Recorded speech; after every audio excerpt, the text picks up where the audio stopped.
दोस्तों, आपको याद होगा कि 2019 के लोकसभा चुनाव से पहले ऑक्सफोर्ड यूनिवर्सिटी में इंटरनेट स्टडीज़ के प्रोफेसर फिलिप एन हॉवर्ड ने आशंका जताई थी कि अमेरिकी राष्ट्रपति चुनाव के बाद रूस अब भारत और ब्राज़ील जैसे देशों के चुनाव में हस्तक्षेप कर सकता है।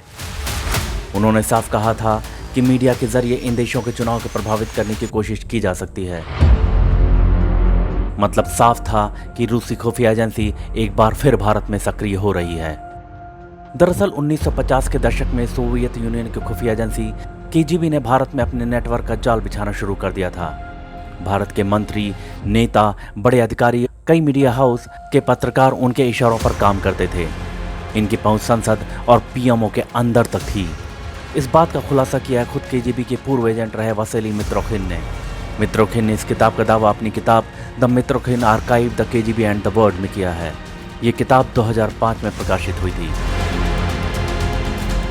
हालात किस तरह के थे इसका अंदाज़ा इसी से लगा लीजिए कि किताब में पूर्व केजीबी जनरल का एक स्टेटमेंट छपा है जिसमें उन्होंने कहा कि ऐसा लग रहा था कि पूरा देश बिकने के लिए खड़ा है, जिसमें नेता, पत्रकार, साहित्यकार और अधिकारी शब्द शामिल हैं।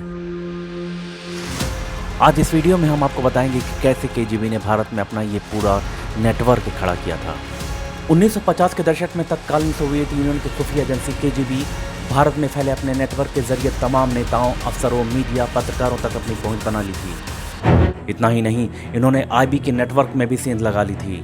केजीबी की भारत के नीति नियंताओं के बीच इस कदर पहुंच हो गई थी कि वो भारत की विदेश नीति को भी अपने हिसाब से चलाने लगी थी। भारत में केजीबी के इस नेटवर्क की शुरुआत द्वितीय विश्व युद्ध के बाद से ही हो गई थी। दरअसल द्वितीय युद्ध के बाद दुनिया के दो देश महाशक्ति के रूप में उभर कर सामने आए थे। ये थे यूएसए यानी यूनाइटेड स्टेट्स ऑफ अमेरिका और यूएसएसआर यानी union of Soviet socialist Republic. ये दोनों महाशक्तियां पूरी दुनिया में अपने प्रभाव को बढ़ाना चाह रही थी। अमेरिका जहां पूंजीवाद का अगुवा था तो वहीं सोवियत संघ कम्युनिज्म का झंडा उठाए चल रहा था, जिसके चलते उनके बीच एक अघोषित युद्ध छिड़ा था जिसे हम शीत युद्ध या कोल्ड वॉर के नाम से जानते हैं। इस शीत युद्ध ने पूरी दुनिया को दो खेमों में बांट दिया था। एक खेमा वाशिंगटन के साथ था तो दूसरा का नेतृत्व मॉस्को कर रहा था। एक तरीके से देखें तो यह लड़ाई अमेरिकी खुफिया एजेंसी CIA और रूसी खुफिया एजेंसी KGB के बीच लड़ी जा रही थी। दोनों एजेंसियां अलग अलग देशों में खुफिया ऑपरेशन चलाकर वहां की व्यवस्थाओं पर अपना कब्जा जमाना चाह रही थी।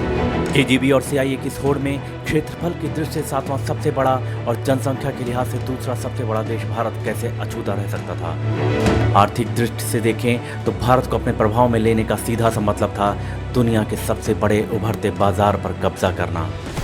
दोनों एजेंसियां भारत में अपने नेटवर्क को फैलाने में जुटी थीं।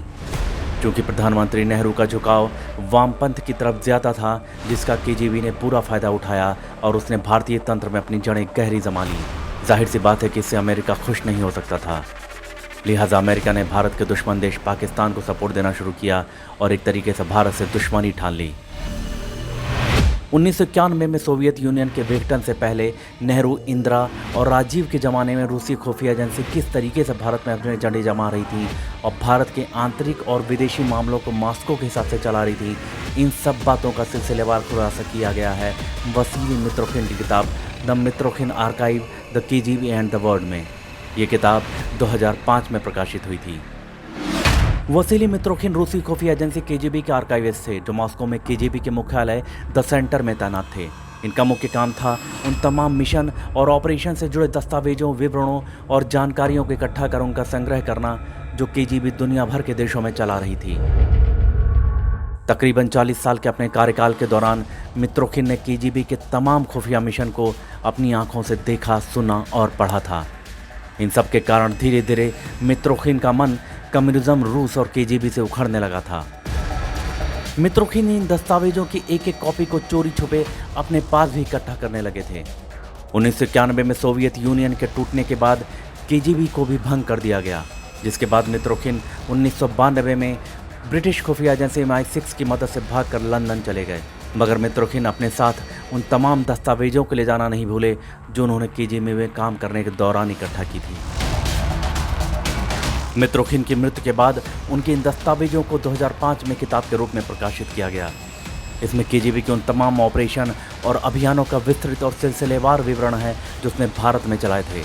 मित्रोखिन ने अपनी इस किताब में भारत के लिए जो बातें कही हैं उसे सुनकर आपके पैरों तले ज़मीन खिसक जाएगी। किताब में दावा किया गया है कि इंदिरा गांधी की सरकार के कई सांसद और मंत्री केजीबी के लिए काम करते थे। उन्होंने दावा किया है कि 1975 में आपातकाल की घोषणा करवाने के लिए केजीबी के एजेंटों ने भारतीय अधिकारियों को करोड़ों डॉलर की रिश्वत दी थी।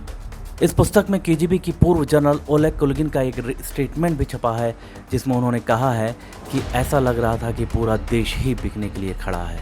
मित्रोखिन ने दावा किया है कि भारतीय राजनेता दुनिया के सबसे बड़े धोखेबाज थे या उससे भी कहीं ज्यादा। इस किताब ने इंदिरा गांधी के शासनकाल के भ्रष्टाचार और राजनीतिक क्षण की पोल खोल कर रख दी है। किताब में लिखा है कि 1970 की अवधि के दौरान भारत में केजीबी के ऑपरेशन सोवियत संघ के बाहर दुनिया में सबसे बड़ा तंत्र था और केजीबी को इसे संभालने के लिए एक नया विभाग भी बनाना पड़ा था। 1975 के दौरान भारत में सक्रिय तंत्र पर केजीबी ने कुल 10.6 मिलियन रूबल खर्च किए थे। इन पैसों से इंदिरा गांधी के समर्थन को मजबूत करने और उनके राजनीतिक विरोधियों को कमजोर करने का काम किया गया था। मित्रोखिन ने दावा किया है कि पार्टी की फंडिंग के लिए पैसों को सूटकेस में भरकर प्रधानमंत्री आवास में नियमित रूप से पहुंचाया जाता था। वहीं अमेरिकी खुफिया एजेंसी CIA के पुराने गोपनीय दस्तावेजों के सार्वजनिक होने से जो जानकारी मिली है उसके मुताबिक इंदिरा गांधी के 40% सांसदों को सोवियत संघ से राजनीतिक चंदा मिलता था। दोस्तों, वीडियो के अगले पार्ट में हम आपको बताएंगे कि कैसे केजीबी ने धीरे धीरे भारतीय शिक्षण संस्थानों को अपने प्रभाव में लेना शुरू किया। साथ ही ये भी बताएंगे कि कैसे पंडित नेहरू के एक मंत्री ने केजीबी के प्रभाव में आकर रक्षा सौदों में रूस को प्राथमिकता देना शुरू किया। इसके अलावा और भी बहुत कुछ। नमस्कार।